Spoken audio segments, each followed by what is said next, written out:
Hello. Today we are looking at the beginning of the infancy narrative of Jesus in the Gospel of Matthew, beginning at verses 1 and 2. When Jesus was born in Bethlehem of Judea in the days of King Herod, behold, wise men from the east came to Jerusalem, saying, Where is he who is born King of the Jews? For we saw his star in the east, and we have come to express adoration to him. So St. Augustine writes about these magi and the shepherds that we also hear about in the Gospel of Luke. So Augustine writes, Jesus then was manifested neither to the learned nor to the righteous. For ignorance belonged to shepherds, impiety to the idolatrous magi. Yet does that cornerstone attract them both to itself, seeing he came to choose the foolish things of this world to confound the wise, and not to call the righteous but sinners, that nothing great should exalt himself, none weak should despair. The Messiah comes and does not identify himself with the insiders, with the influential, with the powerful, but with those who are weak and broken and those on the margins. And he goes out to the margins to be able to offer us a way to be with him in the heavenly temple on the mountain of glory in his kingdom. Father Lawrence Farley, in his Orthodox Bible Study Companion series, writing about this, says the following: In every land God has those who seek him, though he may be concealed under a variety of names, and these magi were such seekers. In the magi, God first reveals his love for the Gentiles, allowing them too to hear his voice, using such methods of revelation as they would listen to, i.e., the star.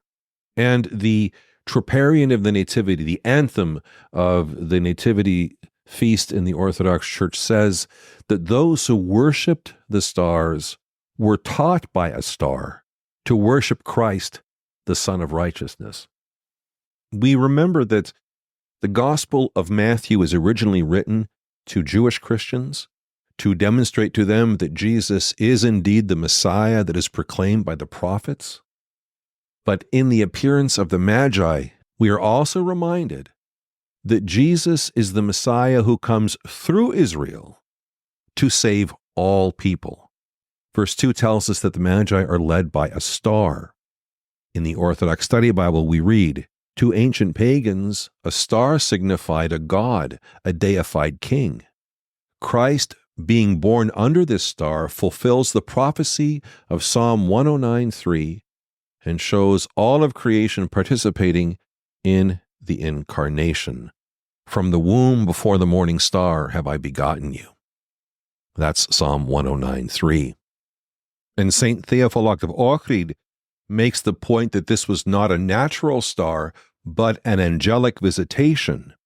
He says, this is apparent from the fact that it shone even by day, and that it moved as they moved, and stood still as they rested, also that it moved from Persia in the north to Jerusalem in the south. So this is a heavenly apparition that draws the Magi to this newborn king. Now, looking for a king, the Magi naturally go to Herod's palace. He is the king of Israel. Now, we should note that Herod really isn't a king. He really is a political appointee from the Romans, so that the Jews kind of felt like they had a king, but really he was in the back pocket of the Romans. And so we see Herod's reaction when the Magi come asking to see this newborn king. Herod's interest is piqued because this means there's a potential challenger to his rule. So in verse 3 it says, When King Herod heard about this, he was troubled, and all Jerusalem with him. And St. John Chrysostom talks about why all of Jerusalem was troubled along with Herod. Herod was naturally afraid since he was king, and he feared both for himself and for his children. But why Jerusalem? Surely the prophets had foretold to Jerusalem a Savior and benefactor and a deliverer from above. Why then was it troubled? From the same feeling which caused them before also to turn away from God when pouring his benefits on them, and to be mindful of the hedonism of Egypt, while enjoying of the great freedom of deliverance from slavery. So this is about when the Israelites are in the wilderness and they're complaining about going back to Egypt. And here they are enjoying this liberation from captivity, and they can't be happy. They are grumbling at God. You see, the coming of the Savior will mean that things are going to change. And even change for the better can feel threatening. So all of Jerusalem, it says, is troubled because there is this impending change to the status quo, and who wants change to the status quo? And for some people, change is always viewed as a threat. So Herod, in verses 4, 5, and 6, we read, gathering together all the chief priests and scribes of the people, he, Herod, asked them where the Christ would be born.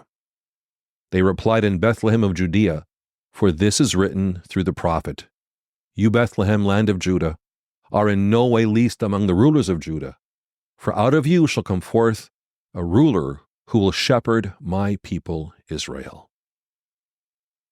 So this verse cites Micah chapter 5.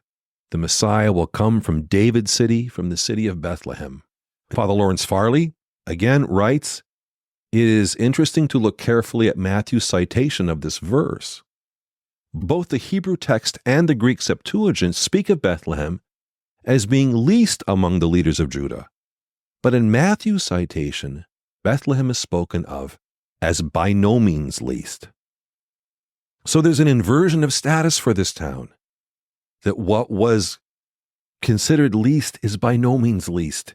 And inversions like this happen in the Gospels. This is one of the ways that Christ comes as the Savior. The last shall be first. To be a leader, you have to be a servant. To have life, you have to die. All these things over and over again. And so even at the beginning here, we have this prophecy paraphrased to demonstrate an inversion even in the status of the little town of Bethlehem. I hope you're finding these beneficial, hopefully edifying. If you have any questions, please, you can leave them in the comments below this video, or you can send me a message and I'll be happy to answer them. And until we get together for our next video, take care and God bless.